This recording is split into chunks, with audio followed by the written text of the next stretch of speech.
বস নেইমারের লগে এটা না হইলো হইতো। আমি ওরা সত্যি কথা মন থেকে ভালোবাসি। ওর নিজের প্রতি নিজে যে পরিমাণের জুলুম করছে, যে পরিমাণের অসুস্থতা, ভাঙা মস্কা কসকা নিয়ে বারবার ফিরে আইছে, এই ফিরে আসাটা অন্য অন্য বড় বড় তারকার দ্বারা সম্ভব হইয়া উঠব বলে মনে হয় না। তারপরে বুকের ভিতরে কি পরিমাণের একটা আশ্বাস, ভরসা নিয়া, হিম্মত নিয়া মাঠে ফিরে আসতো বস নেইমার। দিন শেষে তার ফিনিশিংটা ভালো হয় নাই, তার বিদায়টা কষ্টদায়ক, অসুন্দর হইল। আমার একটা ছোট্ট প্রশ্ন, এই মানুষটারে প্রথম পর্বের পরপর নামাইলেই বা কি হইতো, বা প্রথমে নামাইলেই বা কি হইতো? আর্জেন্টিনা দলে মেসি খেলতেছে না? খেলতেছে তো, বুড়া বয়সেও শুরু থেকে শেষ পর্যন্ত খেলতেছে।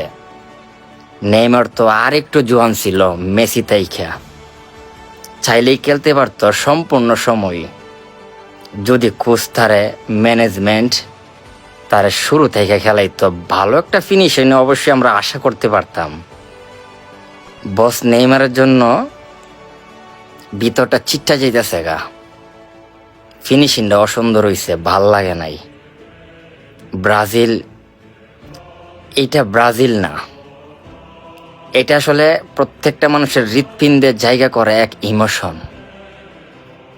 আর নেইমার হচ্ছে অন্যতম এক ভালোবাসা।